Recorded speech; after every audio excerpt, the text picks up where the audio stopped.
Let me tell you a story about what happened to me about 2 years ago. I was fresh out of high school, and I had my entire life in front of me. Yeah, the future looked bright, but one decision changed my life forever.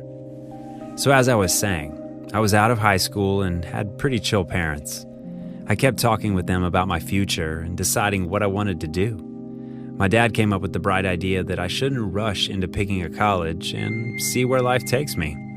He suggested that I take a year off and get a job so I can get some real-world experience.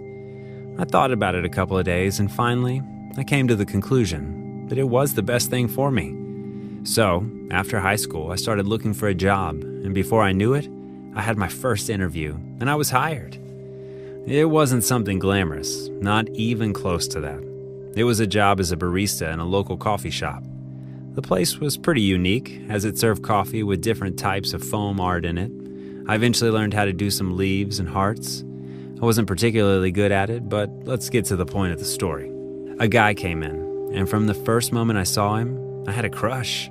He was tall and had green eyes. Oh, and a smile to die for. Yeah, he was pretty much out of my league, but surprisingly, he was into me. At first, we didn't talk. We just looked at each other and smiled. As he started to come to the coffee shop almost every day, I learned what type of coffee he liked to drink. And while coming to the counter to make an order, I would already say it for him. The entire situation was cute. One day, he gathered the courage to ask me out, and in my mind, I was like, finally. We exchanged Snapchats, and later that evening, we met at a nice Chinese restaurant. I was so excited, and to be honest, I acted kind of dumb at first, staring into his beautiful green eyes. But as he started talking, things got a little weird. He seemed angry for no reason, and his mood would fluctuate from being calm to being nervous and angry, all in a span of a couple of minutes. It was really unsettling. Also, he told me that he was into snakes and had one at home. I didn't really like that. Anyway, the day didn't go the way I pictured it in my head, and I decided not to see him again. I was polite, and I told the guy that it wasn't going to work out. He seemed fine at first, but I didn't know how he actually felt about it. Even though I told him that we don't have anything in common and it wasn't going to work, he continued to Snapchat me. He would send me weird selfies of himself with his snake and other things that would make my skin crawl. One time, he Snapchatted me a video of his snake eating a live little white mouse. I told him that it was disgusting and I don't want to see these kind of things, but he just laughed, without acknowledging what I just told him. For about 2 or 3 weeks, the snaps stopped. I was finally relieved that he forgot about me, and I wouldn't have to be fearful each time I received a snap from someone, thinking that it was something from him. One day, as I was at my job, another cute guy came in. We hit it off right away, and he seemed nice. Well, the other one seemed nice, and look where that got me. So, I was careful. I didn't accept to go out with him at first, but as we started talking and Snapchatting, I noticed that we really had a lot in common. He liked traveling, and I made sure that he didn't like snakes or having a snake for a pet.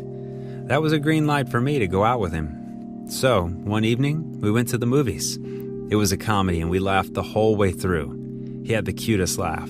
Anyway, after that, I invited him to come over to my place, as I was living alone, for some non-alcoholic drinks, and he accepted. We got there, I went to the kitchen to prepare something, and then we sat on the couch and talked for about 2 hours.